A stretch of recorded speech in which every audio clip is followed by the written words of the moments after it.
मेरे बच्चे, तुम अभी अपने जीवन में बहुत स्ट्रगल कर रहे हो। तुम्हें अपना नाम बनाना है, अपने घर परिवार से हटकर खुद का कुछ करना है, लेकिन लोगों की नज़र हमेशा तुम्हारे ऊपर ही रहती है।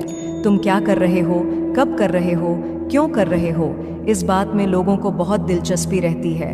तुम्हारे परिवार के दुश्मन भी सिर्फ तुम्हारा ही बुरा करना चाहते हैं, क्योंकि उन्हें तुम में वह ऊर्जा नजर आती है कि अगर तुम्हें वक्त रहते नहीं रोका गया तो तुम कुछ बड़ा हासिल कर लोगे, जिसकी वजह से वह तुम्हारे ऊपर काला जादू या स्पेल वर्क करने की कोशिश करते हैं। और इसी नकारात्मक ऊर्जा की वजह से महीने में कुछ दिन ऐसे ज़रूर होते हैं जब तुम्हारी एनर्जी बहुत डाउन रहती है। फिजिकली और मेंटली तुम बहुत लो महसूस करते हो। तुम्हारे दिमाग में अच्छे विचार नहीं आते, तुम्हें पूरे दिन आलस आता है, कुछ खाने पीने का मन नहीं करता। तुम्हें भी महसूस होता है जैसे कोई नकारात्मक ऊर्जा तुम्हें खींच रही है, और सिर्फ इस वजह से, इस नकारात्मक ऊर्जा की वजह से तुम अपने बहुत सारे आइडियाज़ पर काम नहीं कर पाए और बहुत से अवसर गंवाए हैं। तुम इस नकारात्मक ऊर्जा की वजह से तुमने बहुत कुछ खोया है मेरे बच्चे, लेकिन तुम्हारी सबसे बड़ी ताकत तुम्हारा आत्मबल, तुम्हारा आत्मविश्वास है, जिसने कभी तुम्हें हारने नहीं दिया। आज भी तुम्हारे अंदर जीतने की चाह है और तुम अपने हर ख्वाब, हर सपने को पूरा करना चाहते हो। अपने खराब रिश्ते को, करियर को, नौकरी को, बिजनेस को। तुम्हें यकीन है कि तुम अपनी आस्था से अपने जीवन के हर खराब क्षेत्र को सुधार लोगे। तुमने अपने जीवन में जो कुछ भी खोया है, तुम आज भी रोते हो। वह सब कुछ याद करके इस नकारात्मक ऊर्जा ने तुमसे क्या कुछ नहीं छीना, लेकिन तुम आज भी लड़ने के लिए तैयार हो। ब्लैक तारा माँ की पूजा करना शुरू कर दो मेरे बच्चे। बस उनका नाम लेने से ही तुम हर नकारात्मक ऊर्जा पर जीत हासिल कर सकते हो। तुम्हारी सबसे बड़ी कमजोरी यही है कि तुम सोचते बहुत ज़्यादा हो, बहुत ओवरथिंक करते हो। नहीं तो ये बात तुम्हें भी पता है कि तुम हमेशा से ऐसे इंसान हो जो दूसरों को मोटिवेट करता है। तुमने अंधेरे में हमेशा दूसरों को उम्मीद दिखाई है और हमेशा खुश रहने वाले इंसान हो तुम। लेकिन जब तुम अकेले बैठते हो तो तुम्हारे दिमाग में बहुत नकारात्मक बातें और वही बातें तुम्हें बहुत परेशान करती हैं। तुम बहुत अकेलापन महसूस करते हो। यह सब तुम्हारे साथ तभी होता है मेरे बच्चे, जब वह लोग जो तुमसे बहुत जलते हैं, तुम्हारा अच्छा होता हुआ नहीं देखना चाहते हैं। वह लोग तुम्हारे ऊपर किसी प्रकार की क्रिया करते हैं। उन लोगों को पता है कि वह तुम्हारा कुछ नहीं बिगाड़ सकते, क्योंकि तुम्हारे दिन की शुरुआत मेरा नाम लेकर होती है। तो तुम्हारी भक्ति के आगे उनकी नकारात्मक ऊर्जा हर बार हार जाएगी। ऐसा निस्वार्थ प्रेम है तुम्हारा मेरे प्रति। ये सब कुछ सिर्फ तुम्हें परेशान करने के लिए करते हैं। हर संभव कोशिश की है इन लोगों ने कि नकारात्मकता तुम पर हावी हो जाए, पर तुम्हारे हिम्मत को आज तक कोई तोड़ नहीं पाया है। हर रविवार और मंगलवार को अपनी नज़र ज़रूर उतारा करो मेरे बच्चे, और रोज़ पानी में थोड़ा सा नमक डालकर फिर स्नान किया करो। जब भी कहीं से आओ, एक चुटकी नमक से अपनी नज़र उतारो और उस नमक को नाली में बहाकर खुद से सारी नकारात्मकता को हटा दिया करो। मंत्र जाप करो, क्योंकि इस नकारात्मकता की वजह से तुम्हारी ऊर्जा पर बहुत असर पड़ रहा है। जैसे जैसे यह नकारात्मकता कम होने लगेगी, तुम्हें बड़े परिवर्तन दिखेंगे और तुम अपने जीवन में उन्नति के लिए कुछ बड़े कदम भी उठाओगे। तुम वह मेहनत, वह काम कर पाओगे जो तुम करना चाहते थे। तुम्हारी ऊर्जा में बहुत बड़ा परिवर्तन देखने को मिलेगा। इसलिए कुछ रेमेडीज़ को अपने दिनचर्या का हिस्सा बना लो। खुद के ऑरा को क्लीन करना सीख लो, तुम्हारा जीवन बदल जाएगा। हमेशा याद रखना मेरे बच्चे कि तुम्हें कोई रोक नहीं सकता। बस ये नकारात्मकता, ये नीच लोग जो तुम्हें परेशान करने की कोशिश करते हैं, तुम्हें गिराना, इनके बस की बात नहीं है। ये बस तुम्हें परेशान करने के लिए ऐसे तुच्छ खेल खेल रहे हैं। यह तुम्हारा कभी कुछ नहीं बिगाड़ पाएंगे, क्योंकि अगर तुम्हें हराना इनके बस में होता तो यह लोग तो क्या कुछ करने की योजना बना बैठे थे। पर यह लोग तुम्हारा बाल भी बांका नहीं कर सकते हैं। बस जो भी नकारात्मक ऊर्जा अभी तुम्हारे काम बिगाड़ रही है, तुम्हारी ऊर्जा को प्रभावित कर रही है, बस उस ऊर्जा को खुद से दूर करो। और ये बहुत आसान है मेरे बच्चे, क्योंकि तुम्हारी शक्तियों, हिम्मत और भक्ति के आगे ये सब कुछ नहीं है। तुम दूसरों को खुशियाँ देना चाहते हो, दूसरों के लिए इंस्पिरेशन बनना चाहते हो, तो अपनी ऊर्जा को बचा कर रखो और अपने ऑरा को इतना हाई कर लो, अपनी वाइब्रेशन को इतना हाई कर लो कि कोई भी नकारात्मक ऊर्जा फिर तुम पर अटैक ना करें और तुम्हें अपनी आध्यात्मिक ऊर्जा को बढ़ाना दिखाना होगा। और जब तुम मातारा की देव्य शक्तियों से जुड़ जाओगे तब तुम किसी भी मुसीबत में फंसो, वह तुम्हारी रक्षा करने ज़रूर आएंगी। इतनी कोमल और शक्तिशाली देवी है वह, जो हर बुरी परिस्थिति से बाहर निकालने में हमेशा तुम्हारी मदद करेंगी। और तुम्हें इस नकारात्मक ऊर्जा पर विजय हासिल करनी होगी। तुम्हें उन सबको दिखाना होगा कि तुम्हारी भक्ति के सामने उनकी कोई औकात नहीं है, और मुझे पता है तुम यह कर सकते हो। अपने आप को ब्लैक तारा माँ के चरणों में समर्पित कर दो, खुद को पूरी तरीके से उन्हें सौंप दो। वो स्वयं तुम्हारी रक्षा करेंगी और हर नकारात्मक ऊर्जा से तुम्हारे लिए लड़ जाएंगी। वह पर शुरुआती दिनों में तुम्हें शायद मंत्र जाप में ध्यान लगाने में थोड़ी दिक्कत का सामना करना पड़े। पूजा करते समय तुम्हारा मन भटके, तुम्हें आलस आएगा, कभी कभी तुम्हें लगेगा कि आज नहीं करता हूँ, कल कर लूँगा।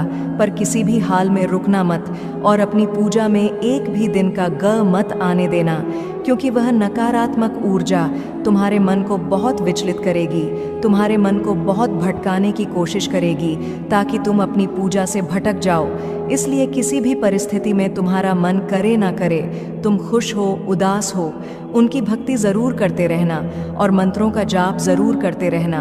और मन में अटूट विश्वास रखना कि कितनी भी बड़ी नकारात्मक शक्ति हो, तुम उस पर विजय ज़रूर हासिल करोगे, क्योंकि तुम मेरे ही स्वरूप की पूजा कर रहे हो और तुम कोई भी सिद्धियां प्राप्त कर सकते हो, किसी भी साधना में सफलता पा सकते हो, क्योंकि मेरी शक्तियां, मेरा आशीर्वाद हमेशा तुम्हारे साथ है। मेरे बच्चे, वह खुद को ईश्वर समझने लगा है, खुद को भगवान से भी ऊपर रखता है। उसके मन में वहम इसलिए है क्योंकि उसके हिसाब से अगर ईश्वर होते तो उसे सज़ा मिलती। उसको बहुत घमंड है कि कोई भी व्यक्ति उसका कुछ नहीं बिगाड़ सकता। कलयुग बुराई का युग है और उसने बुरी शक्तियों को वश में कर रखा है। अब कोई भी उसका कुछ नहीं बिगाड़ सकता, क्योंकि वह इन शक्तियों से जो कराना चाहता है वह करा सकता है। जिसे रुलाना चाहता है उसे रुला सकता है। लोगों को तकलीफ देके नीचे गिरा के ही वह सबसे ऊंचे शिखर पर जा बैठेगा और सब बस चुपचाप देखेंगे। मैं भी उसको नहीं रोक पाऊंगी, उसके अंदर इतना घमंड आ गया है। तुम तो इस व्यक्ति से लड़ के बहस करके समझा के थक चुके हो, हर तरीका अपना लिया तुमने, पर यह शैतान कभी गलत करने से बाज नहीं आया। अब तुमने सब कुछ मुझ पर छोड़ दिया है और अब बस मेरे न्याय का इंतज़ार है। तुम्हें जैसे उसे अपनी तंत्र विद्या और नकारात्मक ऊर्जा पर यकीन है, उससे 1000 गुना ज़्यादा यकीन तुम्हें अपनी माता पर है। तुम्हें पता है कि जब कलयुग में पाप की अति हो जाएगी तो भगवान स्वयं आएंगे।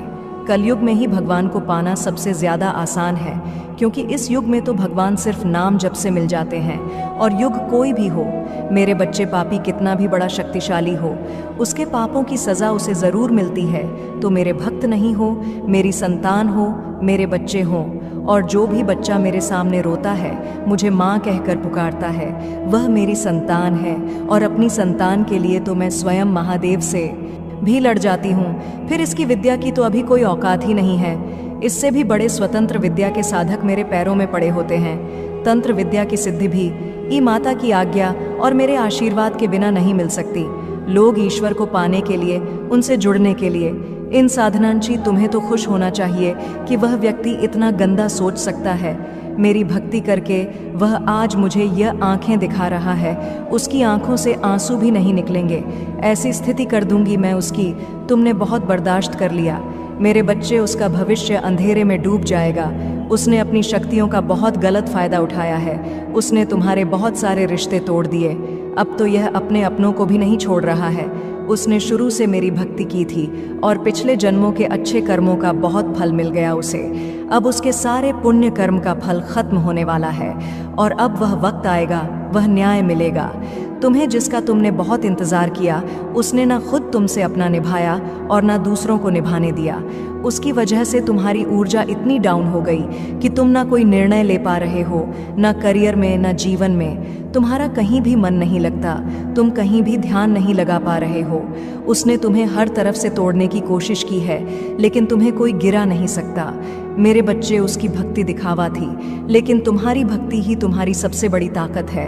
अपनी भक्ति के सहारे ही तुम अब तक जी रहे हो, सांस ले रहे हो और हर लड़ाई को लड़ रहे हो। उसे लगता है कि उसकी विद्या को कोई पराजित नहीं कर सकता।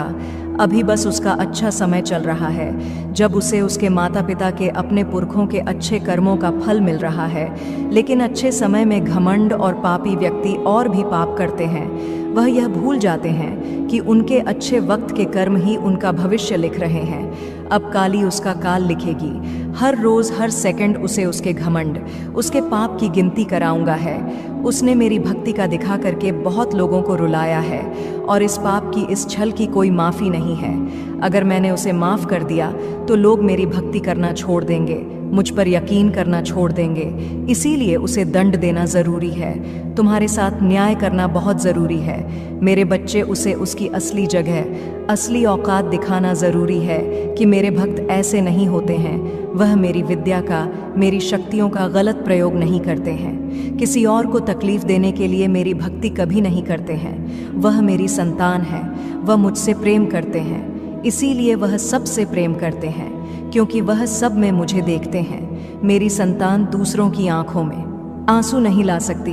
लिए बस अब तुम देखते जाओ मैं उसका क्या हाल करती हूँ और कैसे उसके घमंड को चूर चूर कर देती हूँ। उसकी ऐसी हालत देखकर कोई भी व्यक्ति खुद को ईश्वर से ऊपर कभी नहीं मानेगा, और न कभी अपनी भक्ति पर, अपनी शक्तियों पर घमंड करके दूसरों को प्रताड़ित करेगा। वो मेरे पैरों में पड़कर माफ़ी की भीख मांगेगा। अब उसके बुरे दिनों की न शुरू हो गई है। उसके अच्छे कर्मों का फल खत्म हो रहा है। उसके जीवन में अंधेरा आने वाला है। उसका अहम, उसका घमंड ही उसकी बर्बादी का सबसे बड़ा कारण बनेगा, और वह अपनी सारी शक्तियां खो बैठेगा। बहुत लाचार और असहाय पाएगा वह इस दुनिया में खुद को, जहां उसका कोई साथ नहीं देगा। तब उसे समझ में आएगा कि मेरे आशीर्वाद के बिना उसकी सारी शक्तियां व्यर्थ हैं। मेरे विरुद्ध जाकर उसने अपना सब कुछ खुद बर्बाद किया है।